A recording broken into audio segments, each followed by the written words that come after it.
Voltamos para o último bloco do nosso programa. Estamos conversando com o economista José Eustáquio Ribeiro Vieira Filho sobre agronegócio, soberania e meio ambiente. Muito bem, pesquisador, o Movimento dos Trabalhadores Sem Terra, o MST, que briga pela reforma agrária, diz que pequenas propriedades funcionando em regime de cooperativa são a melhor forma de ocupação de terra, inclusive como negócio.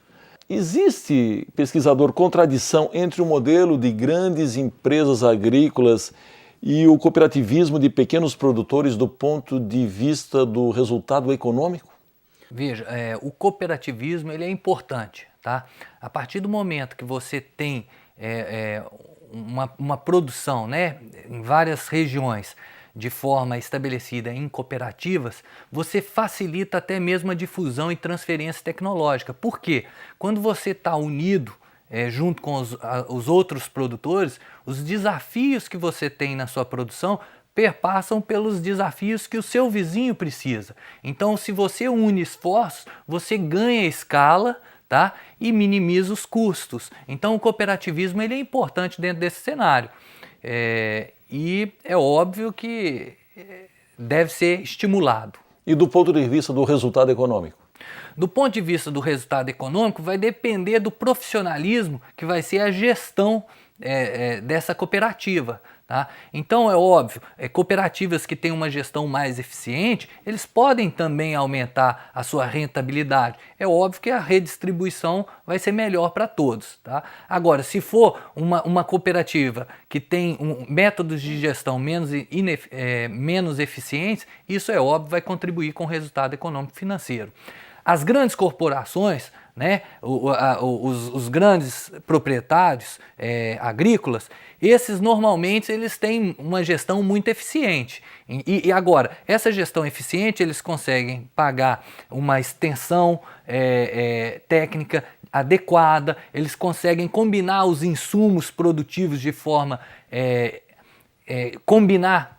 eficiente, enfim. Então, essa produção mais empresarial, ela consegue isso pela sua própria gestão. Tá? Agora, a cooperativa tem que adotar uma gestão eficiente de forma a tentar conciliar esses tipos de combinação eficiente dos insumos. Bom, na sua opinião, o processo de reforma agrária no Brasil está conjugando a questão da destinação da terra com tecnologia, assistência ao produtor, inclusive com informação sobre a atuação no cooperativismo, para que esses produtores realmente estejam aparelhados a competir no mercado? Eu desconheço um estudo que mostra que a reforma agrária que foi feita até hoje teve algum benefício em termos de aumento de eficiência produtiva no país.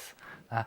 Então, eu estou para verificar isso na prática. O que acontece é o seguinte, reforma agrária, aí é uma opinião muito própria minha. Quando a gente pega os dados do Censo Agropecuário de 2006, a gente percebe que 68% dos aumentos produtivos dependem do uso de tecnologia. Tá? E o fator que impacta menos no crescimento produtivo é o fator terra. Não quer dizer que a terra não seja importante. A terra é um insumo extremamente importante na produção agrícola. Mas hoje, o que define aumento de produção é tecnologia. Por esse dado. Então eu vejo o seguinte, o que o governo tem que ter é uma política de acesso à tecnologia e conhecimento. Eu tenho vários estudos onde eu mostro a heterogeneidade estrutural da agricultura brasileira.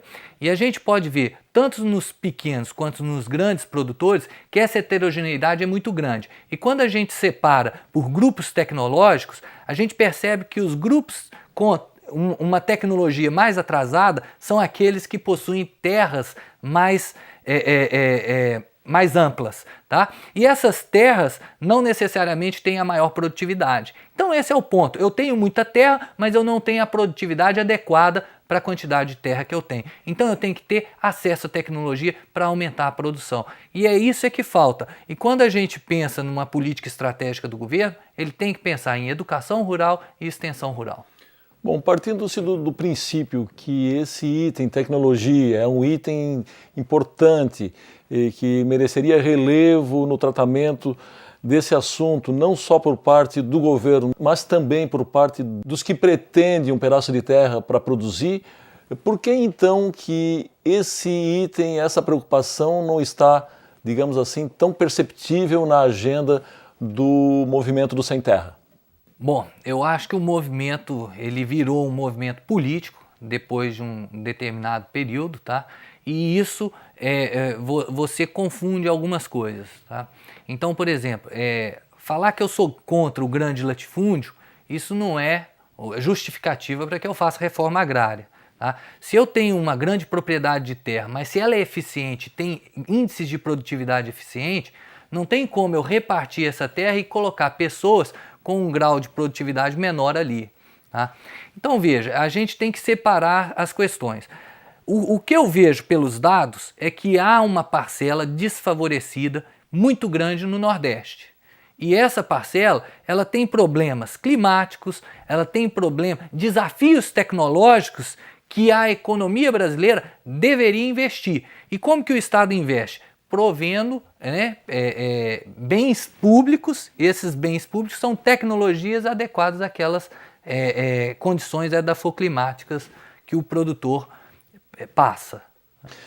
Muito bem, existe alguma relação entre o que nós estamos discutindo, que é o agronegócio, os níveis de produtividade, o crescimento e a expansão do agronegócio com o Índice de Desenvolvimento Humano, o IDH, que recentemente foi publicado no Brasil?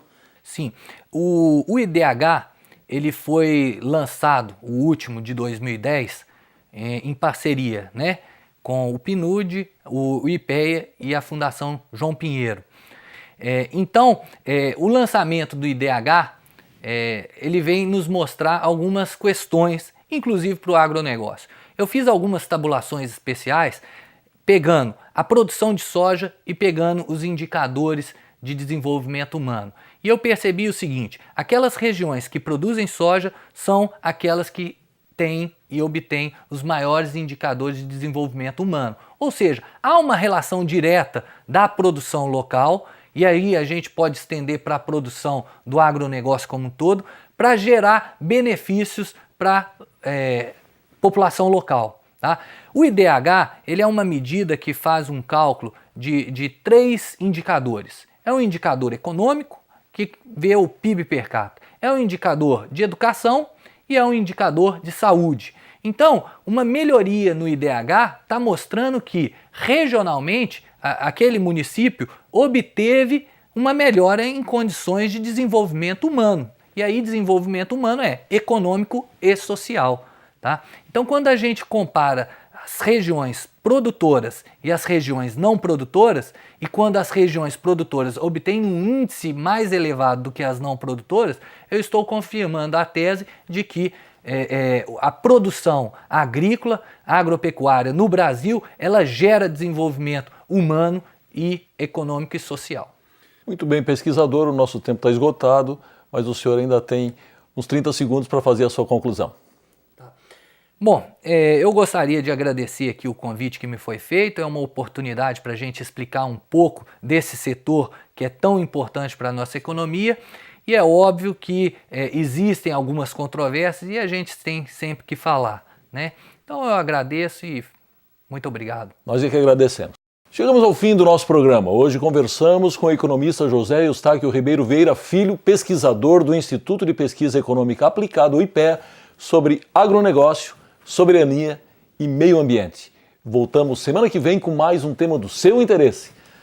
Até lá!